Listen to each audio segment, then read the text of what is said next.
many just amazing people that really are embracing me. So when I arrived here yesterday, I was delayed from Denver because it was, I woke up yesterday morning and, well, I opened the door and it was like, oh my goodness, there was like a foot of snow. And the day before, there was no snow whatsoever. So the first thing I thought was, oh no, my flight's going to be cancelled. So I got to the airport and a half of practically every flight was cancelled. And luckily, one of the ones that wasn't was mine. So I had a 2-hour delay, but I got here and I arrived around about 5 o'clock.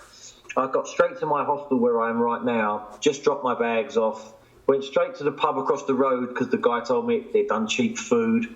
So I met a guy over in the pub that owned another pub around the corner, and I ended up in there and they all looked after me, gave me a free dinner, a couple of beers. And that's what's happening to me. I'm just meeting so many people along the way.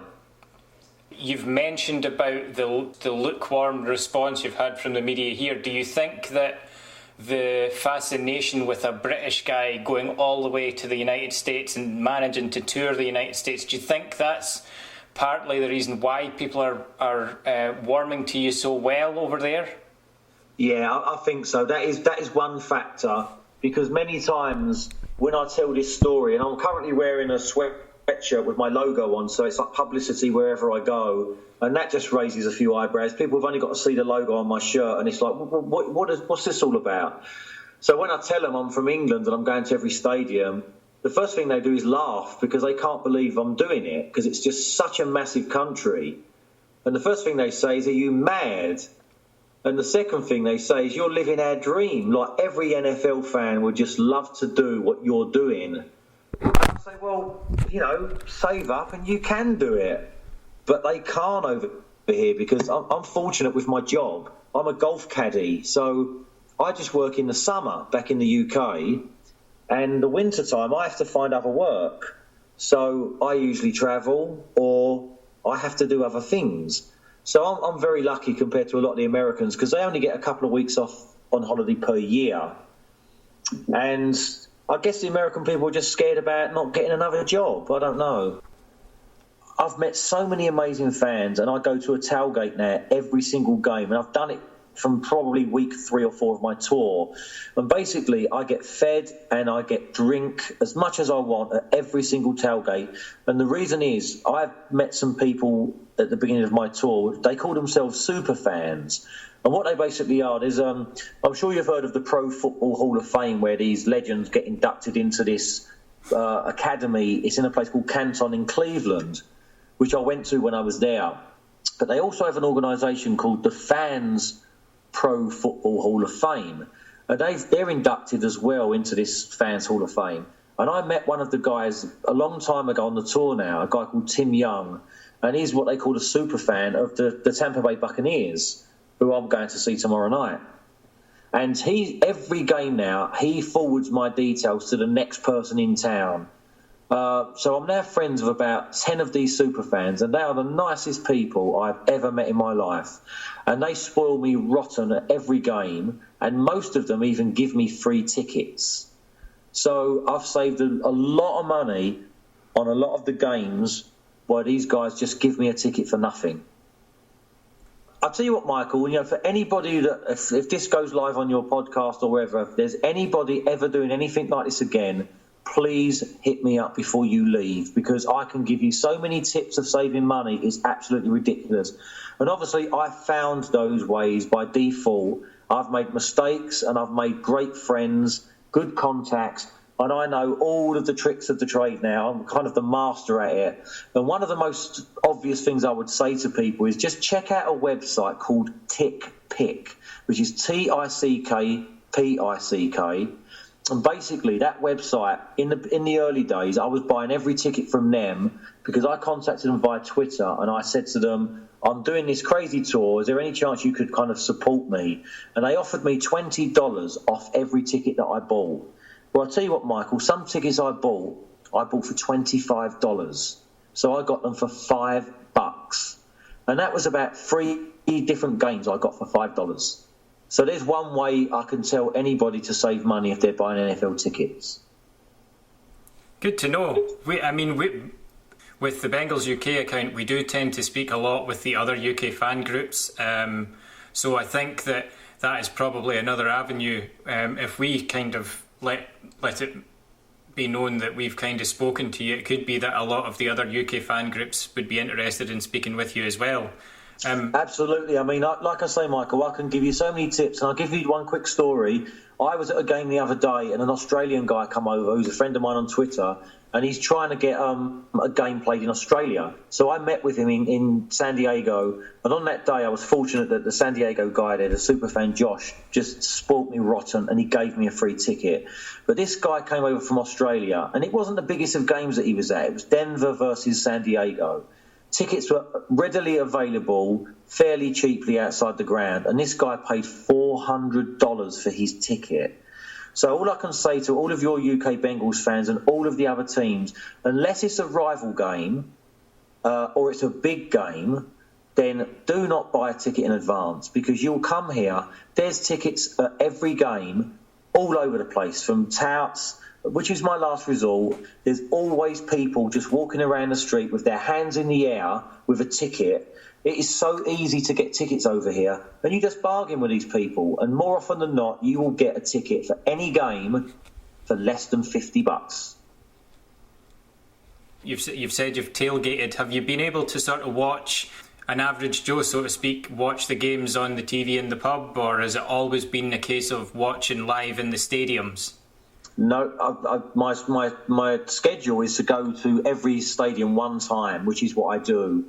So on the games or the days where I'm not at the games, more often than not a Monday night game, I always watch the games in a bar somewhere. So, yeah, I'm always watching every game. So if I go to a Sunday game, I'm probably always at a Thursday game, which is obviously the only game on that day. So Sunday, if it's the usual early game at 1 o'clock, I would always go somewhere afterwards and watch the next game or catch the second half of the next game, because getting out of the stadium and getting back to kind of the area where I'm at is time consuming. And I'll watch the late game. If I don't watch it in my hostel, I'll find the nearest bar, because they're everywhere here, bars watching the sports. And yeah, so I follow all the games as much as I can. Has being in the stadiums and being amongst the atmospheres changed any preconceptions you might have had about fans, teams, players? Has anything disappointed you or actually surprised you and changed your impressions of an organisation, I suppose? Not really, and I'll tell you why. Because I've been to games in London.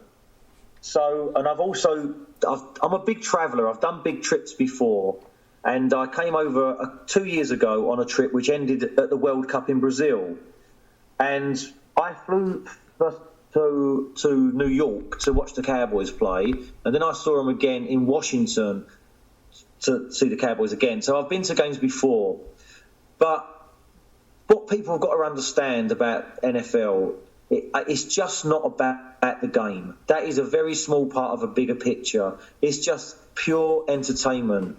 So, for example, if there was a game, say it's UK time at 2 o'clock in the afternoon, like a soccer match, people arrive at 9 o'clock in the morning, set up their tailgates, which is where they cook all their food. The beers are flowing, the singing's there, people bring instruments, there's bands playing, there's music banging out. So by the time the game comes, most people are completely intoxicated, as jolly as anything. There's so much going on in the parking lot. There's games being played. There's people chucking footballs around. And that's all before the game's even started. And then you get inside the stadium. There's music playing. The girls are dancing around, the cheerleaders. So then the game starts. They have the national anthem. All of the fireworks are going off. Aeroplanes will fly over, because there's usually a big military thing connected to the NFL. And that's all before the game's even started. So it is just such a crazy experience. And for anybody out there that loves the game, if you've never been to a game, honestly, you're in for the thrill of your life when you do finally go to a game. And also for people that don't even enjoy the NFL, just go to one game in your lifetime and experience what it's all about, because you'll come away from that experience a big fan, I'm sure. What's been your most arduous trip so far?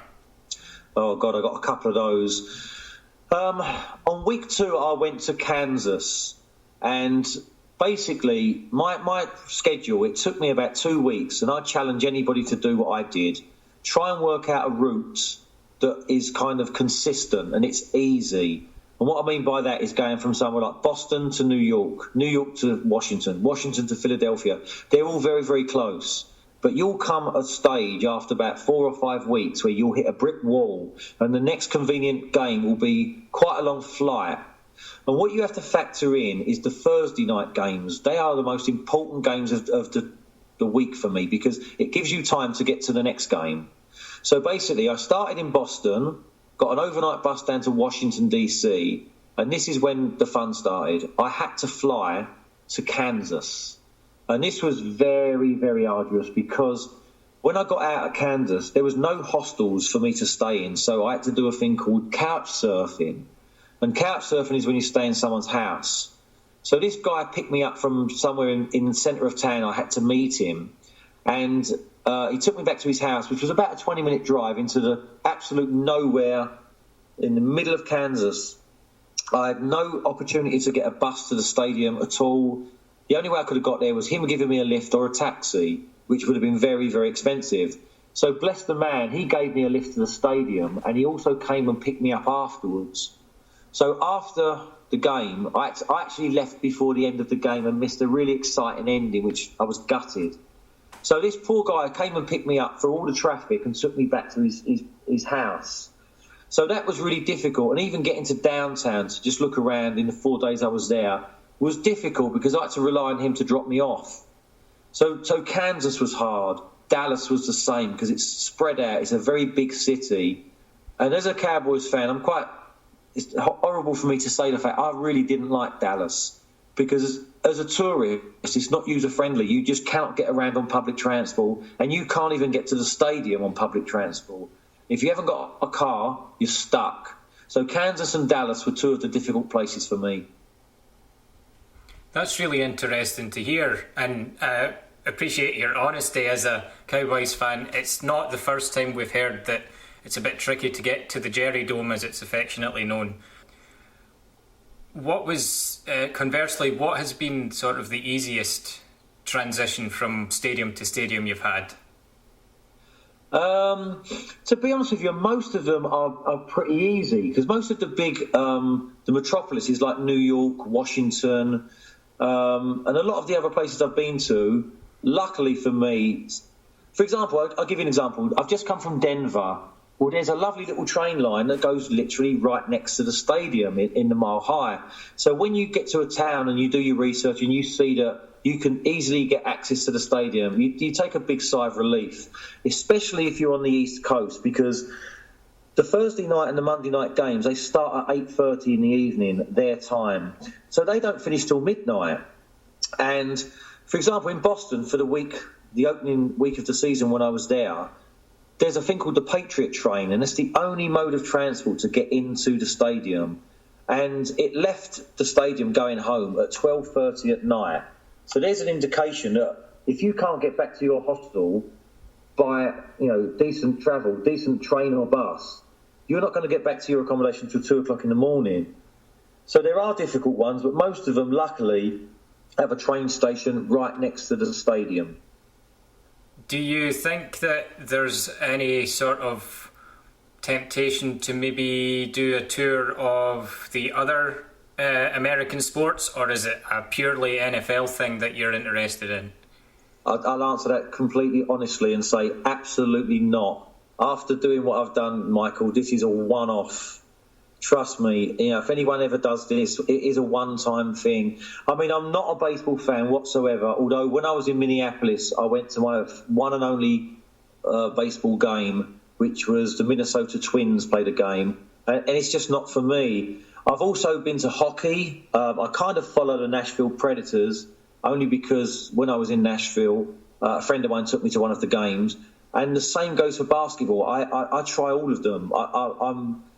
I'm a kind of guy that will try anything. So I've been to all of the sports, and whenever I go, all that they do is they underline to me how much I do love the NFL and the NFL alone. So all the other American sports, I don't really have any time for, to be honest. Have you noticed a difference at all in the media in the States as compared to the chatter that you get in Europe and Britain? Yeah, I tell you what, it is full on. It is absolutely full on. And I'd even say at times it can be a bit over the top, including the fans. I mean, I love the fans. The fans are the most special thing for me in my whole tour. But they're crazy. I mean, if you take a football fan, like I'm a soccer fan, I go to watch Arsenal play, and you do get boisterous fans. But Michael, they're on another level here. There's people. If you were to have a look at some of the pictures I've posted on my Facebook page with some of the fans I've been with, I mean, what they wear is incredible. Complete and utter costumes of anything from, it could be a gorilla. There's an Oakland Raiders fan called Gorilla Man, and I'll be meeting him when I get to Oakland. I met him in Denver last week. I had a picture taken with him, and the fans are absolutely mad, and the media are just mad about it too. You could go on TV 24/7 and they will be talking about the NFL, a bit like Sky Sports News, where it's on rotation like every 20 minutes. But these guys are just talking about the NFL, about every aspect of the NFL 24 hours a day. Who would you say is your MVP? Through looking at the season, or from what I've seen? Probably from what you've seen would be best, because if you've seen it in the flesh, then you can give a better judgment. All right, well, that's really, really easy. When you first asked me the question, I was thinking, oh, gosh, it could be one of many. When I was inside the stadium in Detroit when Aaron Rodgers threw the bomb, so it has to be him, because he's one of these quarterbacks. I don't know why, but every time I watch him, he just seems to have time. So when you see a good soccer player in his prime, you take somebody like, say, like Glenn Hoddle or Paul Gascoigne, they always seem to have time on the ball because they find that space. And I see Rodgers as being just like that. I mean, I look at my quarterback, Romo, and it seems like as soon as he's got the ball in his hand, he's got someone on his back. But Rodgers always seems to find time, and I think that is such a quality. And the same goes for Brady. Them two, I think, are head and shoulders above the rest, because they have that talent of finding that extra 1 second that they can look around and find an open receiver. So I'd have to say, from my personal experience, because I never saw Brady, because when I saw... I did. I saw him on week 1, but when the Patriots... Sorry, I'm getting confused here. I did see him. He played in Dallas as well. So these two guys, for me, they find time, and they are the two outstanding people I've seen. That's great. That's great to get a little bit of analysis there, because, of course, when we really do have to rely on Sky Sports to talk about who the MVP is, and although they're quite good at analysing the game, they are kind of in the same position as us. They're watching through a feed, so it's not quite the same as getting it from someone who's experienced it firsthand. Are there any things that you're missing about the UK while you're away? That's a very easy question. The answer is no. I'll tell you what, there's only one thing, Michael, I do miss. I'm in a syndicate who owns a really good racehorse, and he's run twice in the last month since I was away. And he won a big race when I was in Carolina. And he also raced 2 weekends ago in another big race down in Sandown. And I just miss being there to be a part of the syndicate with my brother and my mate and all of the other people that own the horse. But the thing is, it's quite harsh for me to say I'm not missing any friends or family, because with social media now and telephones and laptops, even like I'm talking to you now, when you've got this kind of thing and you can talk, I can talk to my mum and I do Skype with her or Messenger, WhatsApp, and I can even do video calls. So when you do that and you see your friends and your family, you don't miss them as much. So if I never spoke to anybody and never had a mobile phone, I'd probably be missing my family and friends a little bit more than I am. But because it's so easy to contact people now on Facebook, I ain't missing anything from home, to be honest. That's good then. It is. I understand what you're saying, because certainly what we've learned as a fan group since we've been developing over the past few years is the amount of interactions we get from Ohio natives and people from across the world actually who support the team, and really is a bit like the International Football League rather than the National Football League in terms of the attention that it gets. Yeah, totally. I mean, I do get a lot of people asking me the question over about the London thing, saying, because a lot of people I meet, they say to me, I can't believe I've met an English guy that actually knows quite a bit about the NFL. And they'll ask me a question and say, is it popular in the UK?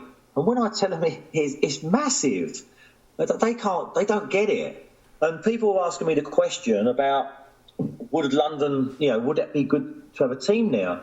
And I said, well, I don't know whether it'd be good or not, but let me tell you one thing. You have the fan base, 100%. Because not only I'm sure you've been to some of the London games, and if it's a game between, say, even if it's the Cowboys against the Bengals, you're going to get people going to that game who are fans of every single other team, from the Giants to the Jets to them all. So there'll never be a problem, in my opinion, of filling up Wembley Stadium or wherever they choose to play it. And then you've got to factor in other countries who I'm in touch with, like the Scots. They love it. I'm sure you're from Scotland with your accent.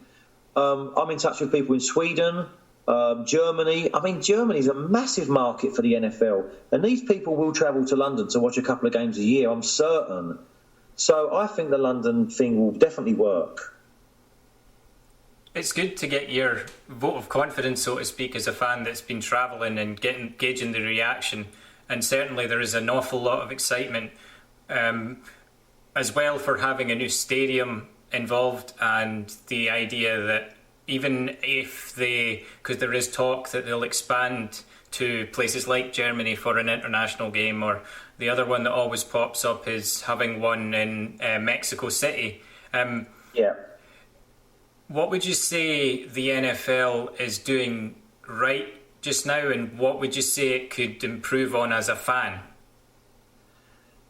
I've got this 50-50 thing about the London issue. I can see the NFL are looking to expand, but the thing is for me, Michael, I've got this saying, if it's broken, don't fix it. So you might be a little bit surprised when I say this. A big part of me doesn't want it to come to London. And the reason is because I'm a big fan of it because it's an American sport. And that is an attraction to me. I kind of want it to come to London because I'd like to, support a London team, and maybe I probably wouldn't go to every game, but I might go to, say, like 4 of the 8 home games in a season. I don't know. I don't know whether I want it to go to places like Germany, Mexico, London, because it kind of waters it down a little bit for me. But I think the Americans or the NFL are pushing it, and I think it's only for one reason. It's probably the wrong reason, and it's dollars. So I think they've got to be careful because it's a great brand of what it currently is.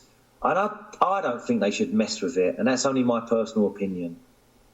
Tough questions now. What's been your best tailgate meal or drink, or the best thing you've tried at a football game?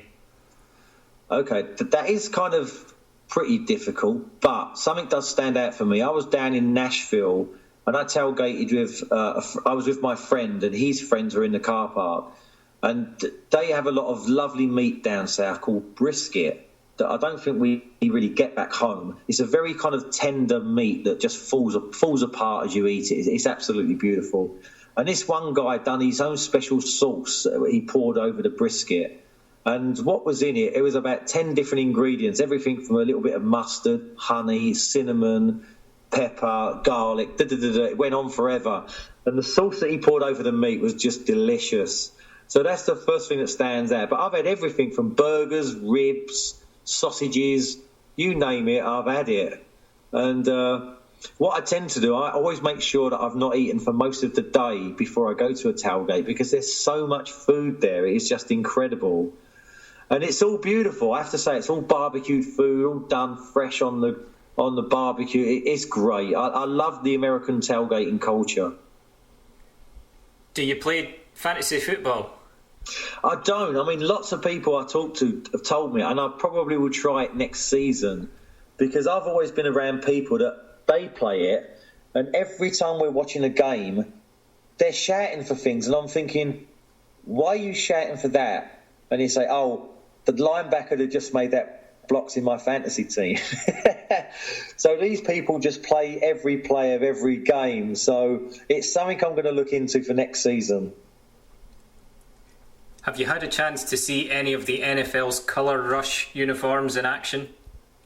No, I haven't.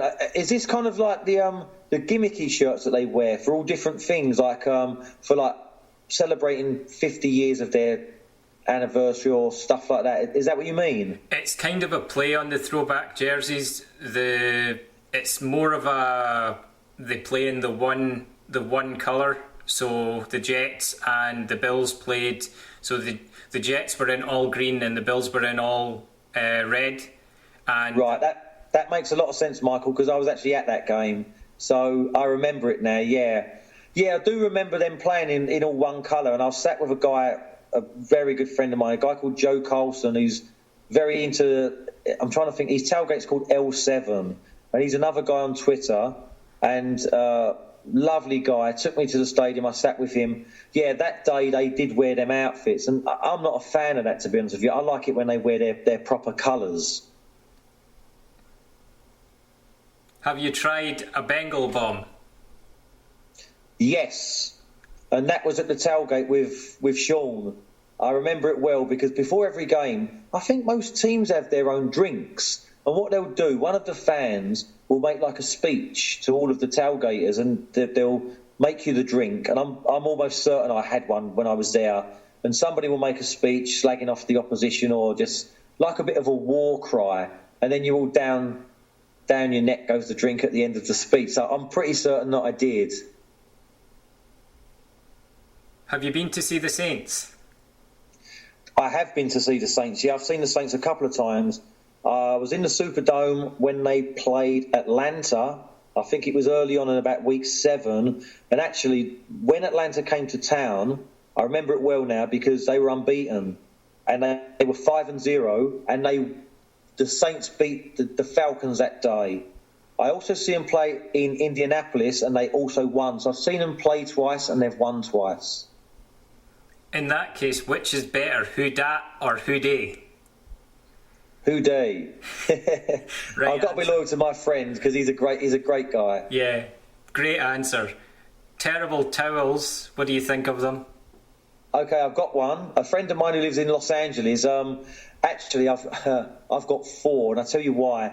I went with a guy that was a season ticket holder, and he gave me one of these towels. I've got a yellow one, and I'm going to give it to my friend, a Mexican guy called George, who lives in Los Angeles, who's a big fan of the Steelers. And he kept saying, get me a terrible towel. But on the day that we were there, it was to do with, they had a month of an organisation about breast cancer, so everything was pink. So I got a couple of these terrible towels for his daughters. So they'll like them when they see them. A lovely little pink terrible towel. You've mentioned the Canton Hall of Fame. Who do you think will make it in? Gosh, there's quite a few. I don't quite know how the criteria works for someone to get in. I think correct me if I'm wrong, or am I getting it confused with the Rock and Roll Hall of Fame? It has to be a long time after they've retired. But I think Rodgers will be in it for sure. All the obvious ones, the quarterbacks, Brady will be in. I think Eli Manning should get in one day because, I watched him the other night and he's still a good quarterback. It's mainly the quarterbacks who stand out for me. So them 3 in particular. Great. That's perfect. Thanks so much for your time, Dennis.